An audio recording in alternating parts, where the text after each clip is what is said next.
Will Selva back with you here on Good Morning Football. And the bye week was seen as a great opportunity for Jets rookie quarterback Sam Darnold to further rest his ailing foot. So when the team resumed practice on Monday, there was hope he would be suited up, and that was not the case. Darnold was back dressed in street clothes as his teammates practice. Head coach Todd Bowles saying Darnold is day-to-day, week-to-week. The good thing was he wasn't in a walking boot. Darnold saying there's no pain either. Veteran Josh McCown and Davis Webb went through drills as the team gets ready to face the Patriots next. A broken thumb isn't going to keep Packers tight end Jimmy Graham from playing against the Vikings. Head coach Mike McCarthy is saying Graham intends to play. The same, though, can't be said about friend of the show, defensive tackle Mike Daniels. Daniels battling a foot injury that could keep him out of action for a couple of weeks. Test confirming Lions running back Kerryon Johnson sustaining a knee sprain in Sunday's win over the Panthers. This, according to NFL Network insider Ian Rappaport. Ian adding Johnson could miss a game or two, but will not need surgery. He's brought life to the Lions rushing attack, running for 641 yards and 3 touchdowns on the season thus far. Running back Philip Lindsay making the most of his opportunities in the Broncos backfield and taking advantage of playing for his hometown team. To save dough, Lindsay living at his mom and dad's house. He told 9 News in Denver it's about saving money and being smart with his money. Lindsay receiving a $15,000 signing bonus as an undrafted free agent. I'm sure some home-cooked meals are an added bonus as well. It may put a crimp in the dating life there, but either way, Philip Lindsay, I get a feeling, will be just fine living with his mom and his dad. I'm not going to touch the dating life part of it, but I'm here for him living at home. Sure. Home-cooked meals, laundry. Hey, Of course. Yeah, absolutely. I love going to my Save mom's some house in money. the basement, the old Gateway computer. I love it. It's perfect.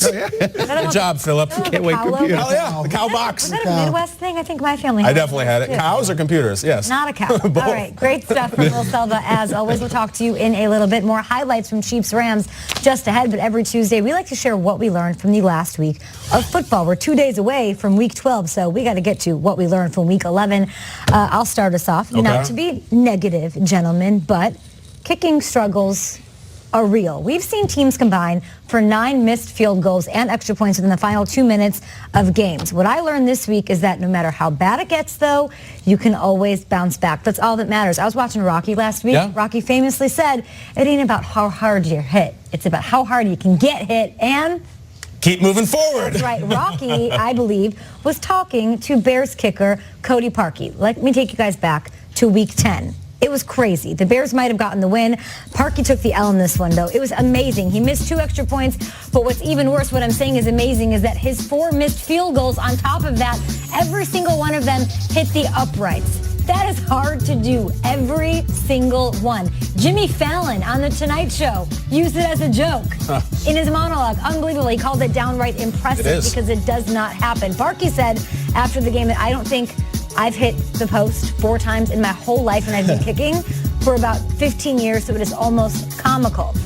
All week long, as you can imagine, the pressure building. They've got the Vikings, a huge game. I'm calling it the defining game. I'm moving in with the boyfriend if they win this game. That's on his shoulders. And there were reports that he left the practice facility, which is near Lake Forest. Yeah. How long does it take to get down to Soldier Field on a weekday? 40 minutes, 45, probably 40, longer. Maybe a little bit longer. It's about an hour drive down there to practice. He wanted to go out there and kick field goals, sort of get out of his own head. I guess the stadium lights came on. News choppers. Yeah. Of course. News choppers. Capture this? Yes, they're coming and they're like, what's going on here? They're looking at it. So can you imagine standing there kicking while there's just choppers crazy. over your head? It's Paparazzi. wild to Yeah, like think Jennifer about. Aniston's wedding. But he got his work in And he got somehow, unfazed. Fast forward to Sunday night, bright lights, Allen. And 4 and atop the NFC East with a tiebreaker over the Dallas Cowboys from their Week 7 20-17 victory in FedEx Field. And yet, I can't find anyone in America. I can't find anyone else at this table. I can't find anyone willing to say that they are still the favorites in the NFC East. And I get it. A quarterback that you're paying $111 million goes down, and it's easy to run far, far, far away from that team. But if I have learned anything, and not just this week, but in years covering the NFL, it is that you never count out a backup quarterback that the locker room believes in. And if you need proof, How about this image right here? Oh my God, how soon do we forget? Carson Wentz last year was an MVP candidate. He went down in week 14 in the midst of a season that was twice as impressive as what Alex Smith was having in Washington. And yet everyone fled from the Eagles bandwagon like rats scurrying out of a Philly Metro Station subway car. Nick Foles not only had the faith of his coach last season when Wentz went down, but he had the faith of his teammates. And a few regular season victories led to even more faith from the city. Foles, who had no better an NFL career and was making far less money than Colt McCoy is right now, led the Eagles past the Giants, past the Raiders, past the Falcons, past the Vikings, and eventually past Tom Brady and the Patriots. Nick Foles was not enough for you? Okay. I mentioned the Vikings in there. They were a middling 3-2 team when Sam Bradford was ruled out for at least the following few months. And who comes in? So Case true. freaking Keenum, a lifetime backup and the definition of a NFL journeyman. He came in, he threw that team on his back and won 11 of 13 games, including a playoff victory in which he completed arguably the most memorable moment in Minnesota sports history. Keenum started camp having never met his head coach, never met the offensive coordinator, having never met most of his teammates, and yet they rallied around him and the Vikings found themselves one game away from a Super Bowl. Tom Brady did it in New England. Jeff Hostetler did it with the Giants. Even Doug Williams did it with this very franchise in that very city. Backups do come in, and with the support of their locker room, they can take teams to the promised land. I'm not here to say that Colt McCoy will outthrow Aaron Rodgers or will outsmart Drew Brees or outrun Cam Newton. And I know Colt McCoy is not the two quarterbacks we saw on Monday Night Football, Mahomes or Goff.